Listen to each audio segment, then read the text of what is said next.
ಬೆಳಗಿನ ಬೆಳಕು. ಅರಣ್ಯಕಾಂಡ 9ನೇ ಅಧ್ಯಾಯ. ಅಶುದ್ಧರಿಗಾಗಿ ಕೃಪೆ.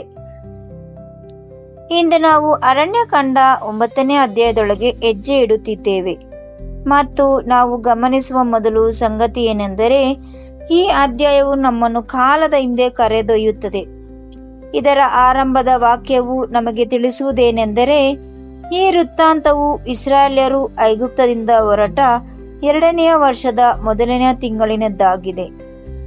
ಅಂದರೆ ಇದು ಅರಣ್ಯಕಾಂಡ 1ನೇ ಅಧ್ಯಾಯದಲ್ಲಿ ದಾಖಲಾಗಿರುವ ಘಟನೆಗಳಿಗಿಂತ ಮುಂಚಿತವಾಗಿ ನಡೆದದ್ದಾಗಿದೆ. ಏಕೆಂದರೆ 1ನೇ ಅಧ್ಯಾಯವು ಅದೇ ವರ್ಷದ 2ನೇ ತಿಂಗಳಿನ 1ನೇ ದಿನದಂದು ಪ್ರಾರಂಭವಾಗುತ್ತದೆ. ಅರಣ್ಯಕಾಂಡ 9ನೇ ಅಧ್ಯಾಯವು ಒಂದು ಫ್ಲ್ಯಾಶ್ ಬ್ಯಾಕ್ ಆಗಿದೆ. ಜನಗಣತಿ ನಡೆಯುವ ಮುನ್ನ, ಪಾಳೆಯವನ್ನು ಕ್ರಮಪಡಿಸುವ ಮುನ್ನ ಮತ್ತು ಅವರ ಪ್ರಯಾಸವು ಆರಂಭವಾಗುವ ಮುನ್ನ ನಡೆದ ಒಂದು ನಿರ್ದಿಷ್ಟ ಸಂಗತಿಯನ್ನು ದಾಖಲಿಸಲಿಕ್ಕಾಗಿ ಯೆಹೋವನ ಯೋಜನೆಯಂತೆ ಇದನ್ನು ಇಲ್ಲಿ ಜಾಗರೂಕತೆಯಿಂದ ಸೇರಿಸಲಾಗಿದೆ. ಇದು ಇಸ್ರಾಯೇಲ್ಯರು ಐಗುಪ್ತವನ್ನು ಬಿಟ್ಟು ಬಂದ 1 ವರ್ಷದ ನಂತರ ಸ್ವತಂತ್ರ ಜನಾಂಗವಾಗಿ ಆಚರಿಸಿದ ಅತ್ಯಂತ ಮೊದಲನೆಯ ಪಸ್ಕಾ ಹಬ್ಬ ದಾಖಲಿಸುತ್ತದೆ. ನಮ್ಮ ಸತ್ಯವೇದದಲ್ಲಿ ಬರೆಯಲ್ಪಟ್ಟಿರುವ ಈ ವಿಧಾನವನ್ನು ಅರ್ಥಮಾಡಿಕೊಳ್ಳುವುದು ಬಹಳ ಮುಖ್ಯ. ಪವಿತ್ರ ಗ್ರಂಥದ ಯಾವಾಗಲೂ ಕೇವಲ ಕಾಲಾನುಕ್ರಮದಲ್ಲಿ ಚಲಿಸುವುದಿಲ್ಲ, ಅದು ದೈವಿಕ ಉದ್ದೇಶವಾಗಿ ಅನುಗುಣವಾಗಿ ಚಲಿಸುತ್ತದೆ. ಮತ್ತು ಇಂತಹ ಒಂದು ಫ್ಲ್ಯಾಶ್ ಬ್ಯಾಕ್ ಹಿಂದಿರುವ ಉದ್ದೇಶವನ್ನು ನಾವು ಗ್ರಹಿಸಿದಾಗ, ಅದು ಕೇವಲ ಒಂದು ಐತಿಹಾಸಿಕ ಟಿಪ್ಪಣಿಗಿಂತಲೂ ಹೆಚ್ಚಿನ ತೂಕವನ್ನು ಹೊಂದಿದೆ ಎಂಬುದನ್ನು ಕಂಡುಕೊಳ್ಳುತ್ತೇವೆ. ಈ ಅಧ್ಯಾಯವು ಖಂಡಿತವಾಗಿಯೂ ಅಂತಹ ಆಳವಾದ ತೂಕವನ್ನು ಹೊಂದಿದೆ. ಇಸ್ರಾಯೇಲ್ಯರ ಬಳಿ ಈಗಾಗಲೇ ಪಸ್ಕಾ ಹಬ್ಬದ ನಿಯಮಗಳಿದ್ದವು. ಅವರು ಐಗುಪ್ತದಿಂದ ಹೊರಟ ಆ ರಾತ್ರಿಯಂದೇ ಅಂತ್ಯದ ಮೊದಲನೆಯ ಪಸ್ಕವನ್ನು ಆಚರಿಸಿದರು. ಅದು ನಿಶಾನ್ ತಿಂಗಳ 14ನೇ ರಾತ್ರಿಯಾಗಿತ್ತು. ದ್ವಾರಬಂಧಗಳ ಮೇಲೆ ರಕ್ತವನ್ನು ಹಚ್ಚಲಾಗಿತ್ತು. ಹುಳಿಯಿಲ್ಲದ ಮೇಲೆ ರಕ್ತವನ್ನು ಹಚ್ಚಲಾಯಿತು. ಹುಳಿಯಿಲ್ಲದ ರೊಟ್ಟಿ ಮತ್ತು ಕಹಿ ಸೊಪ್ಪನ್ನು ತಿಂದರು. ಮಹಾಯಾಜಕರು ವಿಮೋಚನೆಯ ಮುನ್ನ ಅತ್ಯಂತ ಆತುರ ಹಾಗೂ ಮೌನ ಆವರಿಸಿತು. ವಿಮೋಚನಕಾಂಡ 12ನೇ ಅಧ್ಯಾಯ ಅವರಿಗೆ ಪ್ರತಿಯೊಂದು ವಿವರವನ್ನು ನೀಡಿತು. ಅವರಿಗೆ ಹೊಸದಾಗಿ ವಿವರಿಸಲು ಸಹ ಅಲ್ಲಿ ಏನೂ ಇರಲಿಲ್ಲ.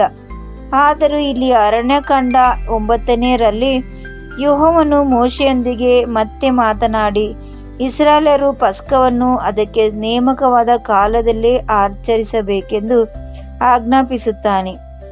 ಅಷ್ಟೇ ಜ್ಞಾನ.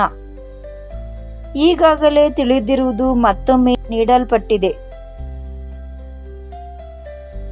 ಈಗಾಗಲೇ ತಿಳಿದಿರುವ ವಿಷಯವನ್ನೇ ಮತ್ತೆ ಮತ್ತೆ ಪುನರಾವರ್ತಿಸಬೇಕು, ಏಕೆಂದರೆ ಯೆಹೋವನು ತನ್ನ ಜನರ ಕುರಿತು ಒಂದು ಸಂಗತಿಯನ್ನು ಚೆನ್ನಾಗಿ ಬಲ್ಲನು. ಅದನ್ನು ನಾವು ನಮ್ಮ ವಿಷಯದಲ್ಲೂ ಒಪ್ಪಿಕೊಳ್ಳುವುದಿಲ್ಲ. ಅದೇನೆಂದರೆ, ನಾವು ಮರೆತು ಬಿಡುತ್ತೇವೆ, ತಕ್ಷಣವೇ ನಾಟಕವಾಗಿ ಅಲ್ಲ, ಬದಲಾಗಿ ದಿನನಿತ್ಯದ ಬದುಕಿನ ಜೊತೆಗೆ ಅಡಿಯಲ್ಲಿ ಅತ್ಯಂತ ನಿಖರವಾಗಿ ಮೌನವಾಗಿ ಮರೆತು ಬಿಡುತ್ತೇವೆ. ಐಗುಪ್ತದಿಂದ ಬಂದು 1 ವರ್ಷ ಕಳೆದಿತು. ಫರೋಹನ ಮೇಲೆ ಆ ಸೈನ್ಯದ ಭೀತಿ ಈಗ ಅವರ ಮುಂದೆ ಇಳಿದಿತ್ತು. ಕೆಂಪು ಸಮುದ್ರವನ್ನು ದಾಟಿದ ದಿಗ್ಭ್ರಮೆ ಈಗ ನೆನಪಾಗಿ ಮಲಗಿತು. ಪ್ರತಿಯೊಬ್ಬ ಬೆಳಕಿನ ಚಿನ್ನ ನೆನಪಿಗಾಗಿ ಪ್ರತಿದಿನ ಬೆಳಗ್ಗೆ ಮನ್ನಾ ಸಿಗುತ್ತಿತ್ತು ಮತ್ತು ಸಾಕಷ್ಟು ದಿನಗಳ ನಂತರ ಆ ಮನ್ನಾ ಸಹ ಅವರಿಗೆ ಕೇವಲ ಹಳೆಯದಾಗಿ ಕಾಣಿಸಲು ಪ್ರಾರಂಭವಾಗಿತ್ತು. ಅರಣ್ಯದ ಆ ದಿನಚರಿಯಲ್ಲಿ ಇಸ್ರಾಯೇಲ್ಯರು ಯೆಹೋವನ ಬಹಿರಂಗವಾಗಿ ತಿರಸ್ಕರಿಸಲ್ಪಡುವುದನ್ನು ಅಪಾಯವಿರಲಿಲ್ಲ. ಬದಲಾಗಿ ಈ ಒಡಂಬಡಿಕೆಯು ಅವರ ಜೀವನದ ಕೇಂದ್ರ ಸ್ಥಾನವಾಗಿ ನಿಧಾನವಾಗಿ ಕಳಚಿ ಜಾರಿ ಮೂಲೆಗೆ ಸೇರುವ ಅಪಾಯವಿತ್ತು. ಆ ಒಡಂಬಡಿಕೆಯನ್ನು ಮತ್ತೆ ಕೇಂದ್ರ ಸರ್ಕಾರಕ್ಕೆ ತರಲಿಕ್ಕಾಗಲಿ ಯೆಹೋವನು ಪಸ್ಕದ ಆಜ್ಞೆಯನ್ನು ಪುನರಾವರ್ತಿಸಿದನು. ತಾನು ಮಾಡಿದ ಆಜ್ಞೆಗಳ ನೆನಪು, ಅಂದರೆ ಆ ಕುರಿಮರಿಯ ರಕ್ತ, ವಿಮೋಚನೆಯ ಆ ರಾತ್ರಿ ಪ್ರತಿಯೊಂದರ ಆರಂಭದ ದಿನ ಇವೆಲ್ಲವೂ ತನ್ನ ಜನರ ಮುಂದೆ ಉದ್ದೇಶಪೂರ್ವಕವಾಗಿ, ಸಾರ್ವಜನಿಕವಾಗಿ ಮತ್ತು ಪ್ರತಿ ವರ್ಷವೂ ಇರುವಂತೆ ಆತನು ಖಚಿತಪಡಿಸಿಕೊಳ್ಳುತ್ತಿದ್ದನು. ನೂತನ ಸೃಷ್ಟಿಯಾದ ನಮಗೆ ಯೆಹೋವನ ಕುರಿತು ಅರಣ್ಯಕಾಂಡ 9ನೇ ಅಧ್ಯಾಯವು ಕಲಿಸುವ ಅತ್ಯಂತ ಆಳವಾದ ಮತ್ತು ಶಾಂತವಾದ ಸತ್ಯಗಳಲ್ಲಿ ಇದು ಒಂದಾಗಿದೆ.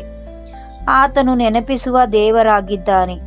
ಆತನು ತನ್ನ ಒಡಂಬಡಿಕೆಯನ್ನು ಕೇವಲ ಒಮ್ಮೆ ನೀಡಿ ನಂತರ ನಾವು ಅದನ್ನು ನೆನಪಿನಲ್ಲಿ ಇಟ್ಟುಕೊಂಡಿದ್ದೇವೆ ಎಂದು ನೋಡಲು ಸುಮ್ಮನೆ ಕಾಯುತ್ತಾ ಕುಳಿತುಕೊಳ್ಳುವುದಿಲ್ಲ. ಆತನು ತನ್ನ ಜನರ ಜೀವನದಲ್ಲಿ ಆ ಪುನರಾವರ್ತನೆಯನ್ನು ಒಂದು ಕ್ರಮವನ್ನಾಗಿ ರೂಪಿಸುತ್ತಾನೆ. ಇದು ಆತನಿಗೆ ಅವರ ಮೇಲೆ ನಂಬಿಕೆ ಇಲ್ಲ ಎಂದಲ್ಲ, ಬದಲಾಗಿ ಆತನು ಅವರನ್ನು ಎಷ್ಟು ಗಾಢವಾಗಿ ಪ್ರೀತಿಸುತ್ತಾನೆಂದರೆ ಅವರನ್ನು ಅವರ ಪಾಡಿಗೆ ಹಾಗೆ ಬಿಡಲು ಆತನಿಗೆ ಇಷ್ಟವಿಲ್ಲ. ಆತನು ತನ್ನ ವಾಕ್ಯದ ಮೂಲಕ ನಮಗೆ ನೆನಪಿಸುತ್ತಾನೆ. ನಾವು ಅದನ್ನು ತೆರೆಯುವ ಪ್ರತಿಯೊಂದು ಬೆಳಗು ಅದು ಹೊಸ ಸತ್ಯಗಳನ್ನು ಮಾತನಾಡುತ್ತದೆ. ಆತನು ತನ್ನ ಮಗನ ಬೋಧನೆಗಳ ಮೂಲಕ ನಮಗೆ ನೆನಪಿಸುತ್ತಾನೆ. ಇಬ್ರಿಯರಿಗೆ 1ನೇ ಅಧ್ಯಾಯ 1 ಮತ್ತು 2ನೇ ವಾಕ್ಯ. ನಾವು ಮೌನವಾಗಿ ಕುಳಿತಾಗ ಅದೇ ಒಡಂಬಡಿಕೆಯನ್ನು ಹೊತ್ತು ನಮಗೆ ಮರಳಿ ಮಾತನಾಡುವ ವಿಶ್ವಾಸಿಗಳ ಸಹಭಾಗಿತ್ವದ ಮೂಲಕ ಆತನು ನಮಗೆ ನೆನಪಿಸುತ್ತಾನೆ. ಇಬ್ರಿಯರಿಗೆ ಬರೆದ ಪತ್ರಿಕೆ 10ನೇ ಅಧ್ಯಾಯ 24-25ನೇ ವಾಕ್ಯ. ಪ್ರಾರ್ಥನೆಯ ಮೂಲಕ ಆತನು ನಮಗೆ ನೆನಪಿಸುತ್ತಾನೆ. ಅಲ್ಲಿ ನಾವು ಪ್ರತಿಯೊಂದಕ್ಕೂ ಮೂಲಕನಾಗಿರುವ ಸನ್ನಿಧಿಗೆ ಮತ್ತೆ ಮರಳುತ್ತೇವೆ. ಫಿಲಿಪ್ಪಿಯವರಿಗೆ 4ನೇ ಅಧ್ಯಾಯ 6 ಮತ್ತು 7ನೇ ವಾಕ್ಯ.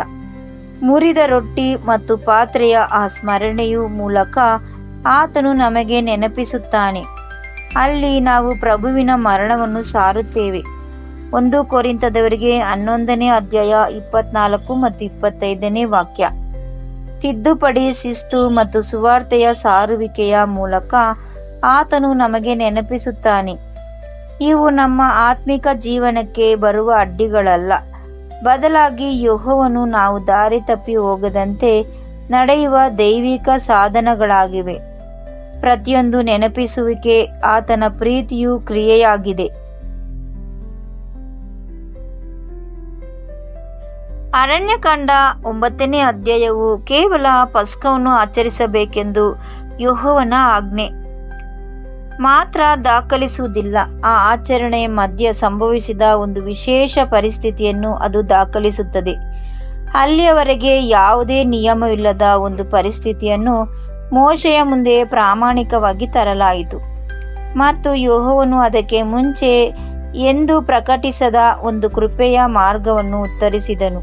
ಪಾಳೆಯಲ್ಲಿದ್ದ ಕೆಲವು ಮನುಷ್ಯರು ಶವವನ್ನು ಮುಟ್ಟಿದ್ದರಿಂದ ನ್ಯಾಯಪ್ರಮಾಣದ ಪ್ರಕಾರ ಆಚರಣೆ ದೃಷ್ಟಿಯಿಂದ ಅಶುದ್ಧರಾಗಿದ್ದರು. ನಿಯಮದ ಪ್ರಕಾರ ಅಂತಹ ವ್ಯಕ್ತಿಯ ಮೊದಲನೇ ತಿಂಗಳಿನ 14ನೆಯ ದಿನದಂದು ನಡೆಯುವ ಪಸ್ಕದಲ್ಲಿ ಪಾಲ್ಗೊಳ್ಳುವಂತಿರಲಿಲ್ಲ. ಅವರು ಮೋಶೆ ಮತ್ತು ಆರೋನನ ಬಳಿಗೆ ಬಂದು ಅತ್ಯಂತ ಸರಳ ಹಾಗೂ ಪ್ರಾಮಾಣಿಕತೆಯನ್ನು ಹೇಳುತ್ತಿದ್ದರು. ನಾವು ಏಕೆ ದೂರವಿರಬೇಕು? ನಮಗೂ ಪಸ್ಕವನ್ನು ಆಚರಿಸಲು ಇಷ್ಟವಿದೆ. ಆ ಅಶುದ್ಧತೆಯನ್ನು ನಾವೇನು ಇಷ್ಟಪಟ್ಟು ತಂದುಕೊಂಡದ್ದಲ್ಲ. ಈಗ ನಾವು ಏನು ಮಾಡಬೇಕು? ನೀಡಲಾದ ನಿಯಮಗಳನ್ನು ಆ ಪರಿಸ್ಥಿತಿಗೆ ಅನ್ವಯಿಸದಿದ್ದಾಗ ಪ್ರತಿಯೊಬ್ಬ ನಾಯಕನು ಮಾಡಬೇಕಾದ ಕೆಲಸವನ್ನೇ ಮೋಶೆ ಮಾಡಿದನು. ಅವನು ಹೋಗಿ ಯೆಹೋವನು ಕೇಳಿದರು ಮತ್ತು ಯೆಹೋವನು ಅವನ ಉತ್ತರಿಸಿದನು. ಆತನು ಪರಿಶುದ್ಧತೆಯ ಮಟ್ಟವನ್ನು ತೈಲಗೊಳಿಸುವುದಿಲ್ಲ. ಹಾಗೆಯೇ ಪ್ರಾಮಾಣಿಕರಾದವರನ್ನು ಹೊರಗೊಡಲು ಇಲ್ಲ. ಆತನು ಒಂದು ಹೊಸ ಕಾರ್ಯ ಮಾರ್ಗವನ್ನು ಪ್ರಕಟಿಸಿದನು. ಅದೇ ಪಸ್ಕವನ್ನು 1 ತಿಂಗಳ ನಂತರ, ಅಂದರೆ 2ನೇ ತಿಂಗಳಿಗೆ 14ನೆಯ ದಿನದಂದು ಆಚರಿಸುವ ವ್ಯವಸ್ಥೆ. ಅದೇ ನಿಯಮಗಳು, ಅದೇ ಆಚರಣೆ, ಅದೇ ಒಡಂಬಡಿಕೆಯ ಸ್ಮರಣೆ.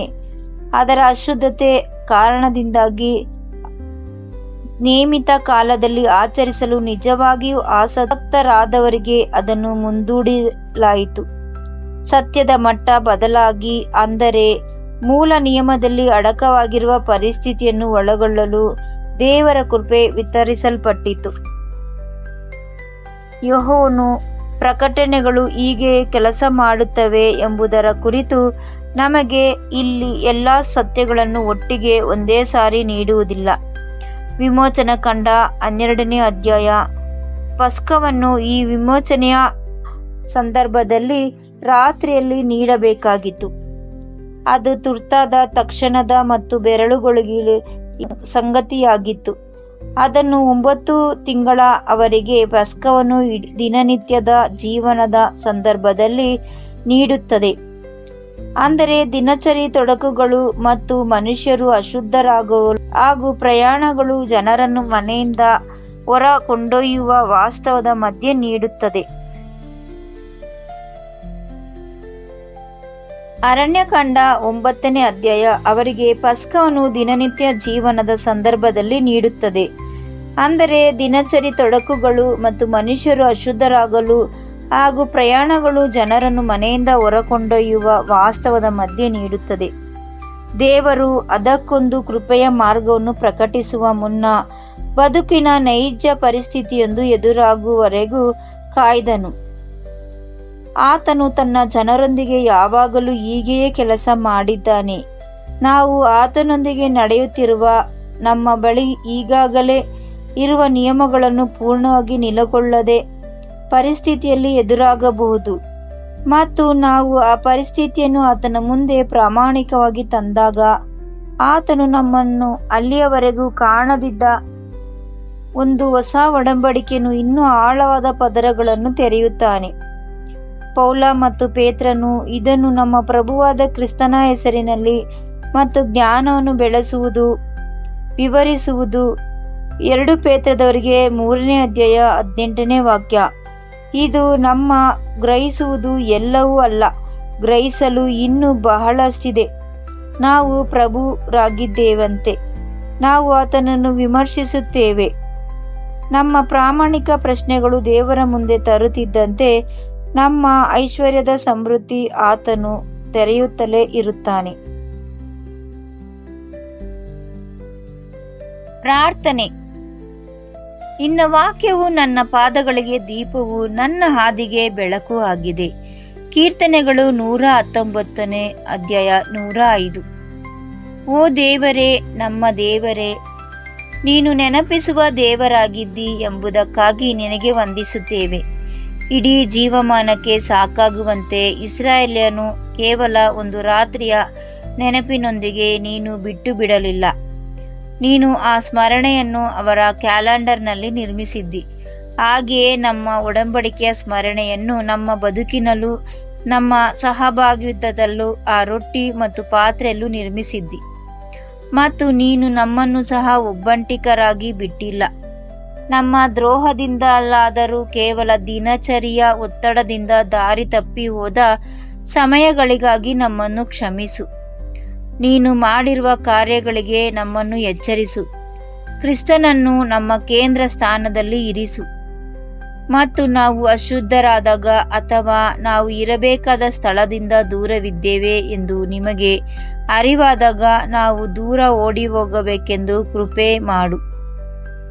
ದೇವದರ್ಶನ ಗೂಡರದ ದ್ವಾರದ ಬಳಿ ನಿಂತ ಆ ಮನುಷ್ಯರಂತೆ ನಾವು ನಿನ್ನ ಬಳಿಗೆ ಬಂದು ಕೇಳುವಂತೆ ನಮಗೆ ಸಹಾಯ ಮಾಡು. ನೀನು ಇಂದಿಗೂ ಉತ್ತರಿಸುತ್ತಿದ್ದಿ. ನಮಗೆ ಕೇಳಲು ತಿಳಿಯದ ಕೃಪೆಯನ್ನು ನೀನು ಇಂದಿಗೂ ಒದಗಿಸುತ್ತಿದ್ದಿ. ನಮ್ಮ ಪಸ್ಕದ ಕುರಿಮರಿಯು ನಮ್ಮ ಕ್ರಿಸ್ತನೂ ಆದ ಆತನ ಹೆಸರಿನಲ್ಲಿ ಬೇಡಿ ಹೊಂದುತ್ತೇವೆ ನಮ್ಮ ಪರಮ ತಂದೆಯೇ, ಆಮೇನ್.